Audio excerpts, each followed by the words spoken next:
L'opération est officiellement destinée à éradiquer les FDLR, une menace officielle brandie chaque fois par le Rwanda.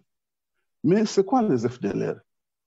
Contrairement aux idées reçues, les FDLR sont une force presque insignifiante. La faction la plus radicale des FDLR, qu'on appelle FDLR Foka, c'est à peu près 500 maquisards, des paysans en réalité, mal équipés, qui sont pratiquement sur le qui-vive.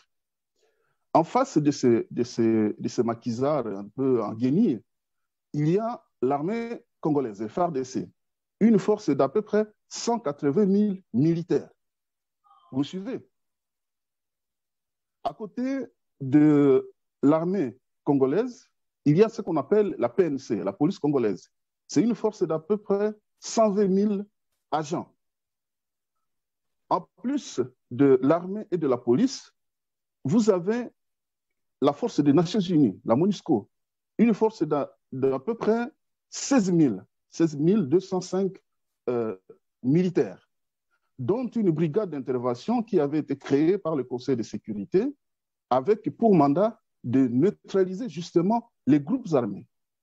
Ça veut dire que sur le plan strictement militaire et sur le plan strictement des rapports de force, on ne voit absolument pas un seul argument qui puisse justifier le déploiement sur le sol congolais d'une armée étrangère et en plus d'une armée d'un pays problématique. Si donc cette opération se réalise, elle va se réaliser pas pour neutraliser ces quelques maquisards qui ne représentent aucune menace existentielle ni pour l'État congolais ni pour l'État rwandais, mais pour d'autres agendas. Alors, il faut rappeler que le Rwanda insiste vraiment pour redéployer ses troupes sur le sol congolais. En octobre 2019, il avait essayé une formule qui consistait à faire intervenir ses troupes sur le sol congolais en associant, pour essayer un peu de faire diversion, en associant les armées de l'Ouganda et du Burundi.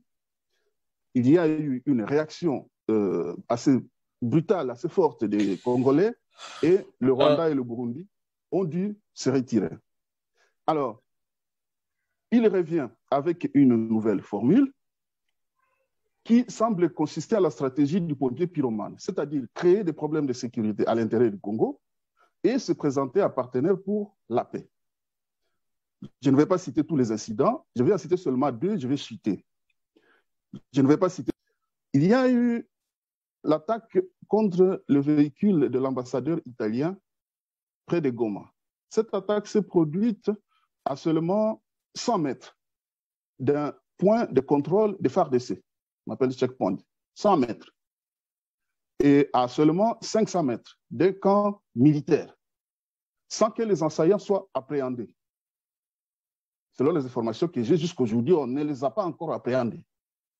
Bon, à Beni, les attaques sont commises pratiquement toutes les deux à 3 semaines, et ces attaques se sont commises systématiquement à proximité des positions des FARDC. La dernière attaque, celle du 24 mars 2021, sur la route Beni-Kassindi, est une embuscade qui a été menée à seulement 60 mètres des camps des FARDC. Alors, quelle est la conclusion que ces attaques peuvent susciter dans certains milieux de décideurs internationaux? Les décideurs internationaux vont se dire, voilà un pays où des ennemis peuvent assassiner un ambassadeur à seulement 100 mètres d'une position de l'armée et à 500 mètres des camps de l'armée sans être appréhendés. Voilà un pays où on peut tuer des populations civiles pendant 7 ans maintenant, comme à Beni, à seulement 100 mètres, 200 mètres, 300 mètres de position de l'armée. Et donc, il peut y avoir, je ne dis pas que c'est ce qui va se passer, il peut y avoir des gens qui sont séduits par l'idée que ce pays est vraiment dans une crise sécuritaire terrible et qu'il faut accepter qu'un pays étranger vienne l'aider militairement à régler ces problèmes de sécurité.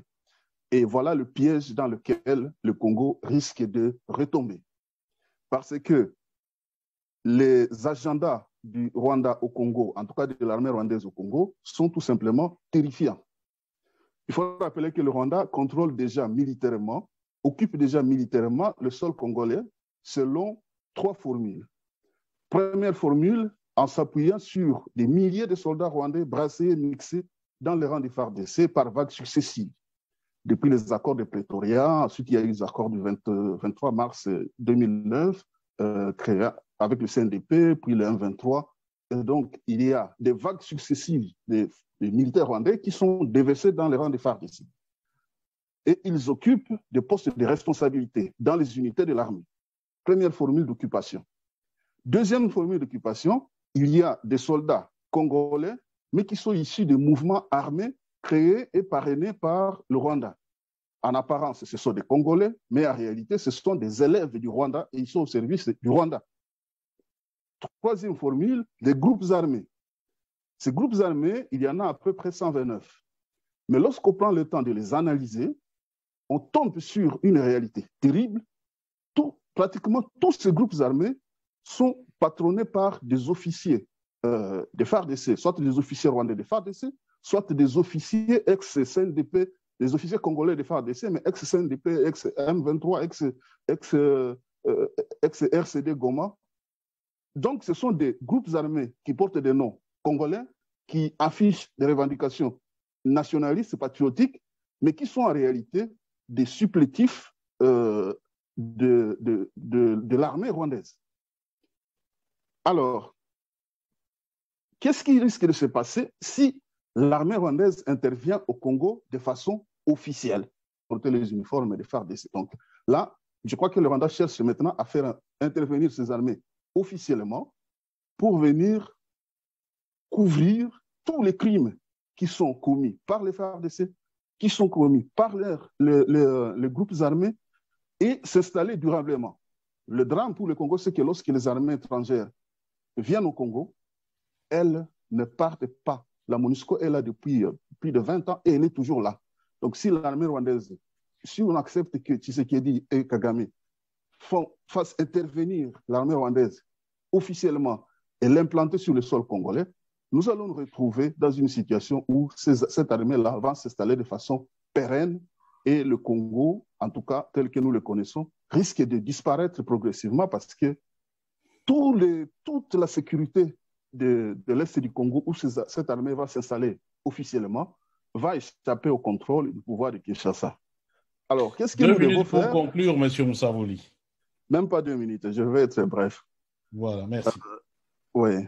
Alors, ce qu'il faut savoir, c'est que les Congolais qui sont attachés à l'intégrité du territoire national sont menacés par cette opération. Je ne sais pas si les conseillers de Félix Tshisekedi prennent conscience qu'il y a dans l'Est du Congo des patriotes qui se battent pour l'intégrité du territoire national.